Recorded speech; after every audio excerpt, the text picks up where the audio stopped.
Hey guys, and welcome to Dysfunctional Systems, Episode 1, Learning to Manage Chaos. There we go.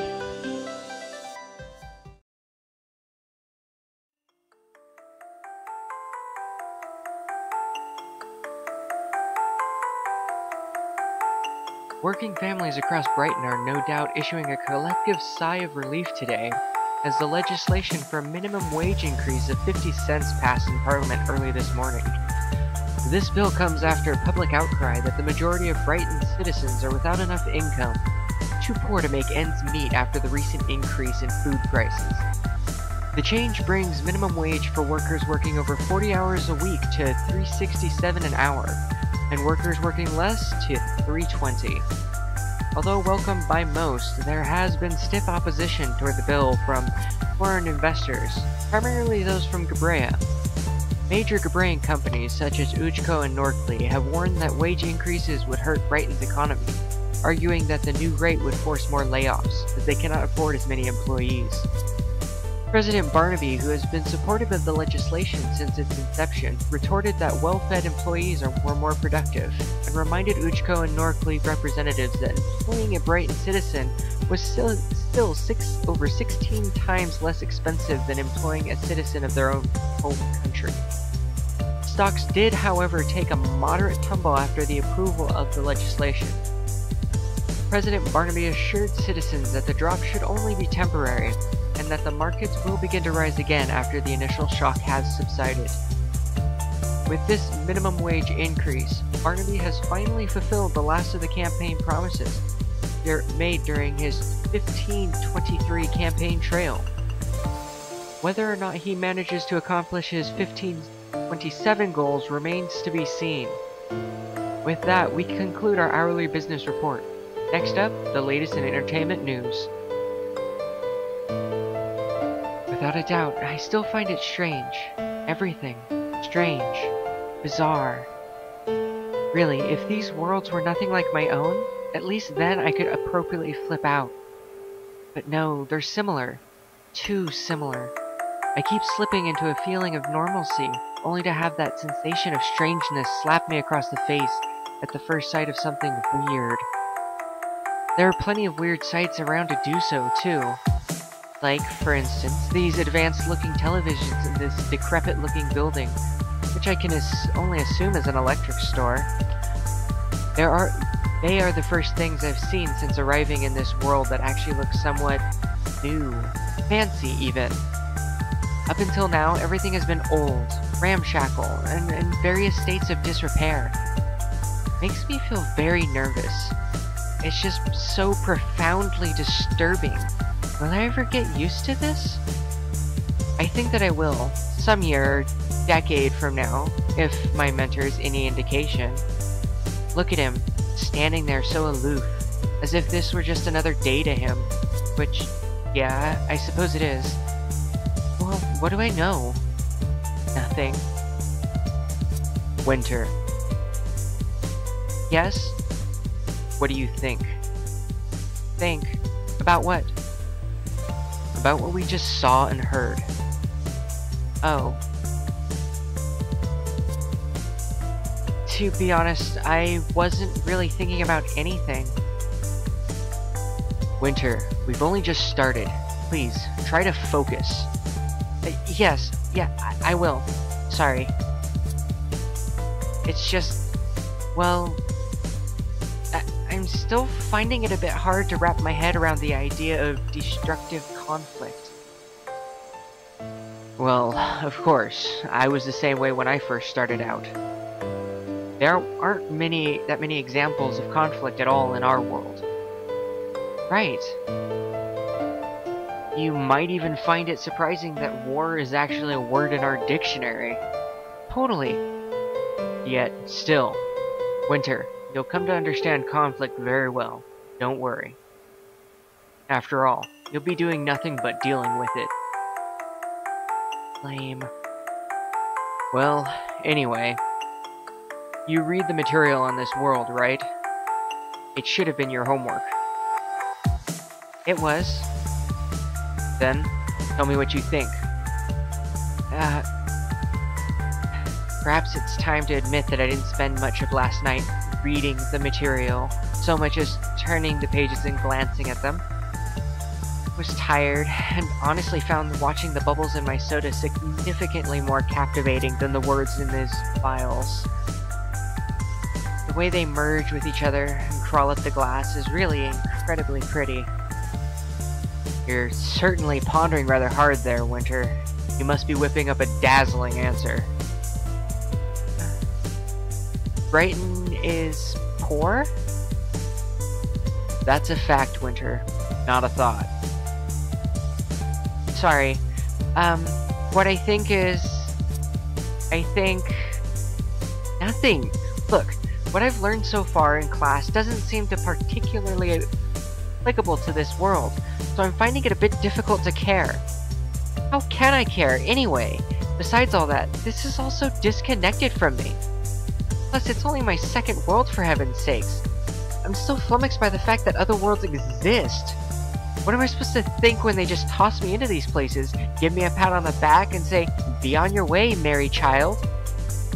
Actually, here's a thought. What kind of name is Brighton? It's a stupid name for a country. It sounds more like a town. The town of Brighton. Population? 40. Blah! I'll scream blah at Cyrus and any other mentor who questions me like this. I mean, I won't, but I would. I completely, totally, and so would. For now, though, an awkward and wobbling smile is all I can muster. Blah. Well, whatever. Huh? What do you think the next step is? Alright, cool it, Winter. Just remain calm. The next thing to do, we need to learn things that weren't given? Right.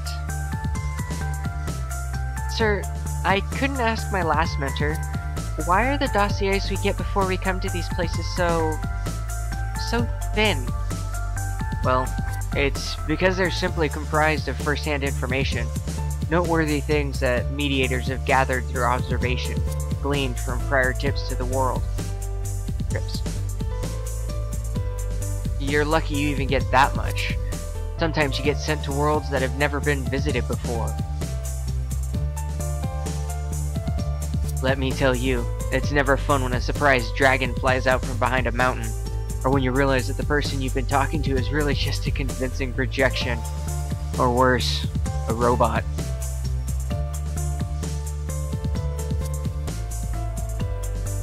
And once you go into systems that threaten your definition of what being a world even means, good luck. Then again, only experienced mediators have to deal with such things. You won't be going to any unvisited worlds, at least definitely not yet.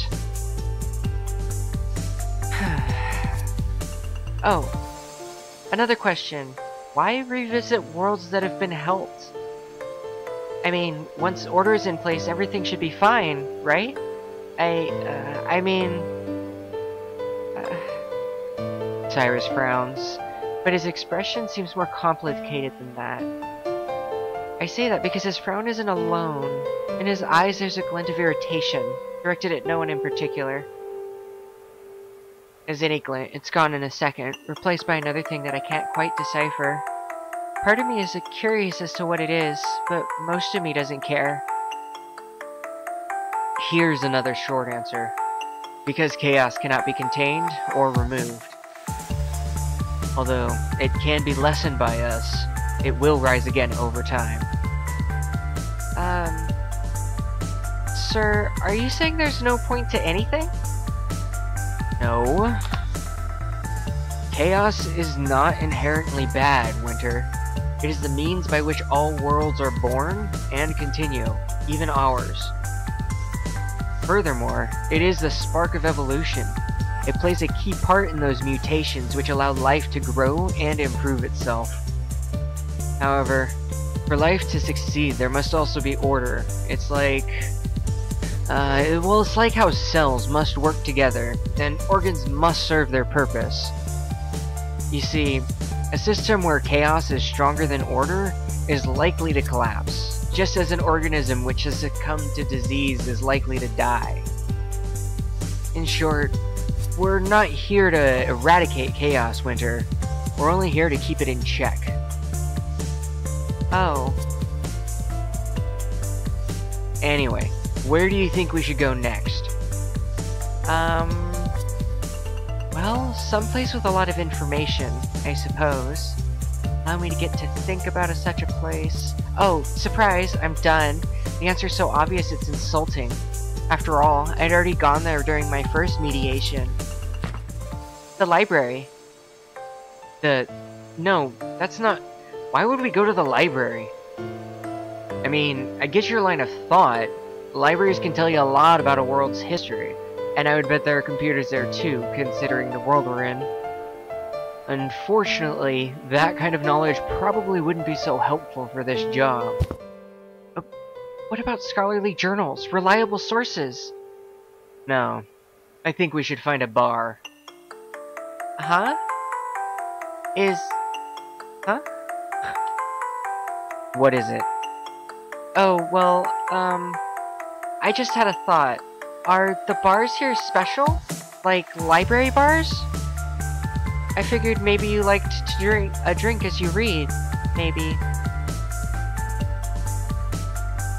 Winter, stop thinking about libraries. Sorry. Bars here should be normal, as far as I'm aware.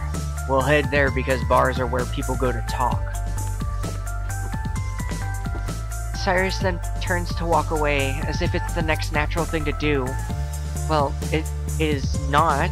I stand here incredulously for 3 full seconds before realizing that we're supposed to move ahead.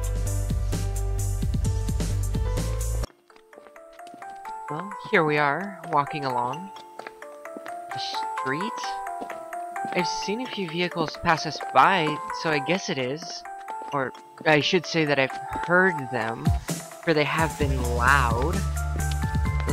They are pretty sorry excuses for transportation, though. They have these grotesque metal protrusions out of their fronts, which billow dark smoke and occasionally drip liquid. As if that weren't bad enough, most every frame of these things looked like a bludgeon team went wild on it. They were such bewildering things that they distracted me from the matter at hand, Cyrus. Is he not gonna elaborate at all? He just walked off after telling me that people talk at bars. Thanks, Cyrus. I would not have guessed that people talk at places. Isn't he supposed to be teaching me?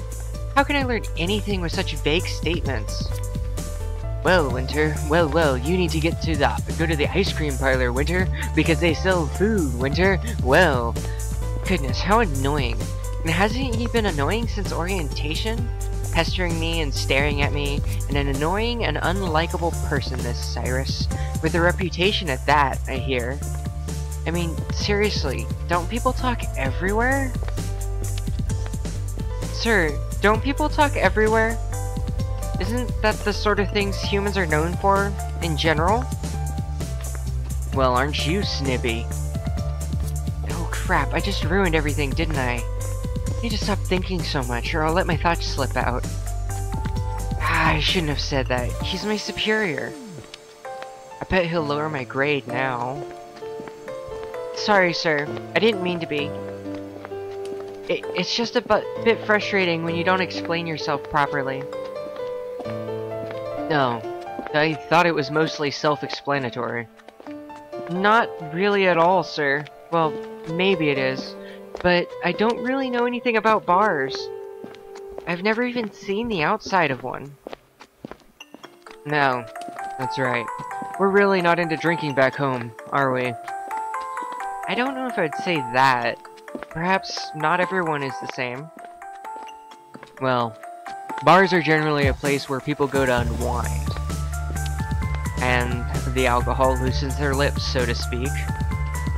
They'll talk about almost anything. Themselves, their troubles, and often, the root of the problem will involve what is troubling the world's people. A useful place to visit.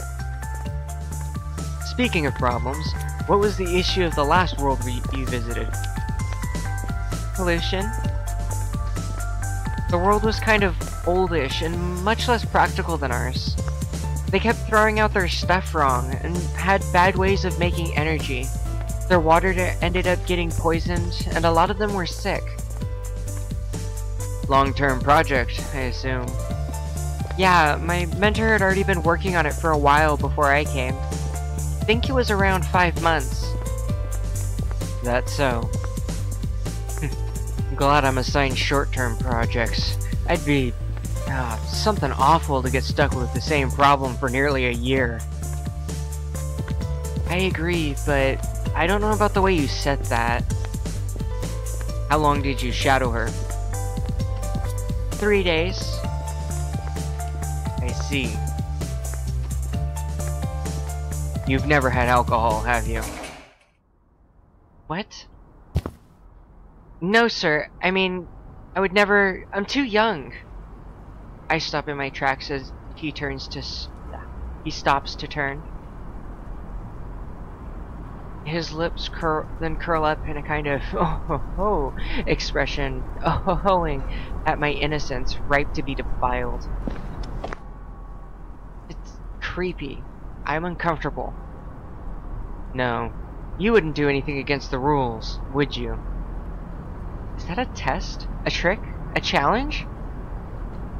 No, sir, I would not. His smile broadens at this, and my discomfort increases. You know, Winter, each world you visit will have its own laws, its own customs, and its own social graces. You're gonna have to learn to make your mind a little more flexible if you want to succeed.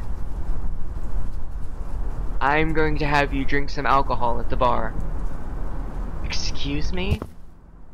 I don't want to. Besides, I'm underage. It's against the law. Well, Winter, in many cultures you will be expected to drink, even at your current age. You should be ready for that, and you should know the effects alcohol has on you, and others. What? He's telling me to break the law? Whoa, no. That is completely out of my comfort zone. I probably hate alcohol, even. Right? I don't want to do this. I mean, I know we're in another world, so it's not really the law, but... No, this is my conviction. I was born and raised to a set of rules, and I think it would be best to live by them. It's like what I learned in class. One might think it best to try absorbing all aspects of culture's met. However, it is not advisable. In absorbing a culture, you run the risk of becoming absorbed by that culture as well. Mediators should not forget who they are. I am Winter Harrison. I will not be shaken by this. I don't think I can do that, sir. Winter. That's an order. This is part of your training. If you do not drink alcohol at the bar, I will be forced to fail you. What? That isn't... That's not allowed. You can't make me do anything. I most certainly can. I'm your mentor. Only for today. Only for today, and you aren't always going to be that. Besides, you can't threaten me because I have my convictions and I won't forget who I am. I am right. I can tell I'm right because my cheeks are flushed, my heart is pounding, and he looks wounded. I hurt him. I struck out against him, and he knows he's wrong. It isn't just enough that he's hurting inside, though. I need to teach him a lesson. I need to knock it into him. Therefore, I will raise this trembling arm and trembling fist. I will raise it and grip my teeth, and I'll punch him right in his pathetic-looking chest. Ta! What? Winter? What is this? I'm rebelling against you. Did you just punch me? I nod my head quickly and with purpose. You did. What does it look like? My fist smashed into your ribs, didn't it? Well, smashed is, all of a sudden my hair goes puff, as if something heavy has lightly fallen onto it. I glance up to find Cyrus resting his hand on my head. Although I know what he's doing, in fact I just said so, I still am compelled to ask. What are you doing? Winter, fine. I won't force you to drink. You mean you can't? I mean I won't. I will, however, put forth a stern suggestion. It would be very wise of you to drink. It will help you ease into the taste of another place. I know what they have taught you, and I'd be lying if I said I ignore what I've learned. Just remember the way it's worded. You're allowed to let yourself go a little. Just don't forget. I haven't forgotten, and neither have you, it seems. But you shouldn't be afraid of stepping outside of yourself, if only for a little while. In a sense, that's what you're doing already in being here. So I urge you, Winter, have a pint. I'll... just a little. Good enough. Well, there's a bar. Come on, Winter. A bar? What makes it any different from the other stores? Looks just the same from the outside. They don't seem to pride themselves on distinction out here. I run my hand through my hair and grimace. I wonder if since all the storefronts look like this, maybe they're all bars. What a terrible thought. What if this is a culture which loves to drink? Will I be expected to drink a lot? I hope not. Warily, I begin to follow Cyrus. What am I doing? This is so illegal. I wonder if I can record this.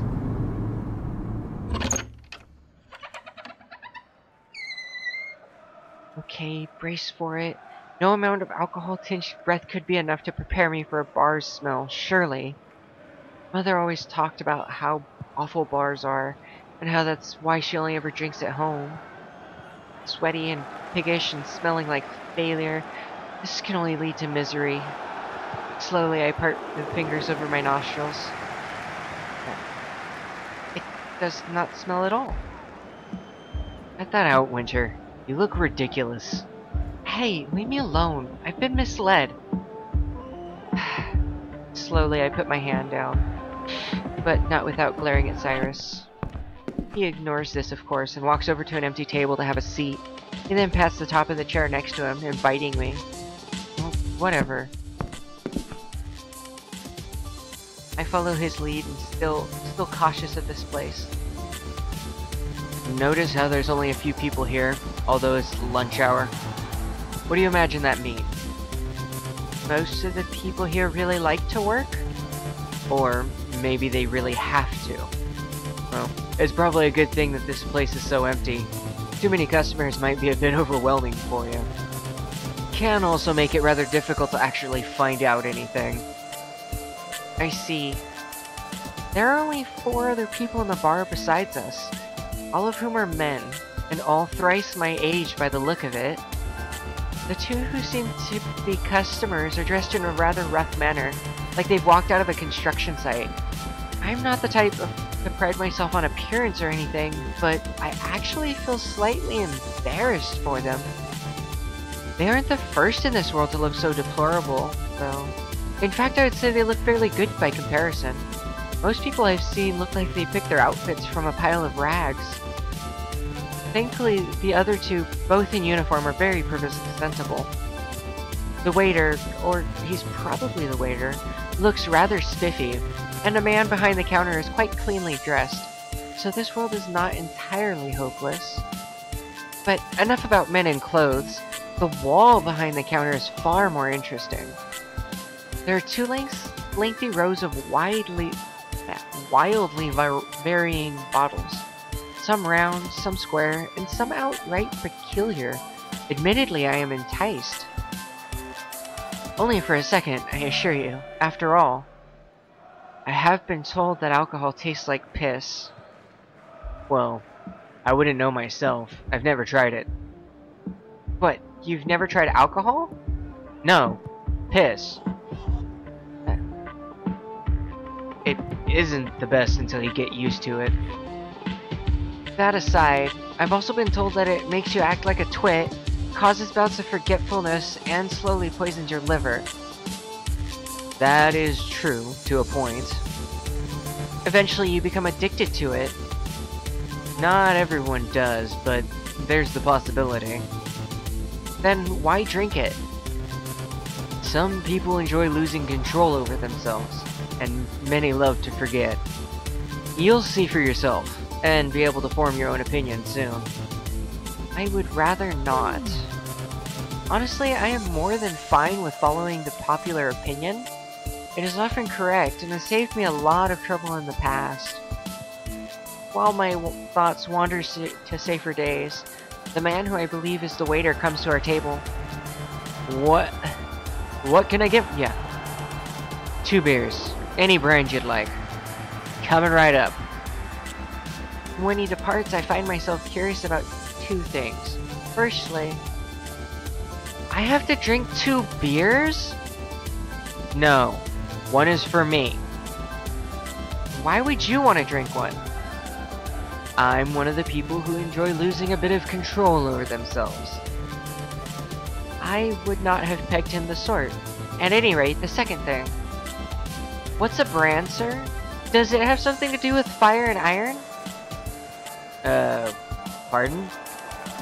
Well, we used to brand cattle and other animals with a symbol that would associate them with their farmer, right? That is, if I remember my history. That was with fire and iron, so this is something similar? I'm not saying something stupid, am I? Is it how the alcohol is made, perhaps? Are the ingredients burned in some way before they're officially beer? Maybe with some sort of spiritual symbol? They do call them spirits, after all. There must be a reason for that, right? Why isn't he saying anything? Or is it has something to do with real spirits? Like some sort of rite where each batch is brewed in honor of someone who's dead? I mean, I've read these places can be very strange and... am I close? Oh, please let me be close. No. No, you are not close. Crap, I should have shut up way earlier. Why'd I rumble like that? Now I look the fool. Honestly though, I'm a little disappointed. Some fantasy would be nice. Winter, I'm starting to think you've already gotten yourself drunk off the atmosphere. Oh, please. Here you go. The waiter has returned, bearing 2 tall and thick tankards foaming at the brim. Beer, right? I know more of vodka and wines. One is placed in front of Cyrus and the other in front of me. Enjoy! He leaves. I peek over my cup's lid and peer into its mouth. The beverage does not take kindly to my curiosity, bubbling and spitting at me. Yeah. I withdraw with a start. How intimidating. Sir, don't be such a baby. It won't kill you. There will be much worse things you'll have to swallow than alcohol. Trust me. Sounds as though Cyrus is perfectly fine with bending over, should the situation demand it. Ingesting things like this? Ingesting things worse than this? Allow me to apologize, Cyrus, but I am not a wimp. I know where to draw the line. It is quite the opposite of weakness, really. It's strength. No one's going to be forcing me to do anything I don't agree to. That said, I did say I would drink some of this. Lifting the glass with both hands, I gingerly tip it with toward my lips, and take in a mouthful.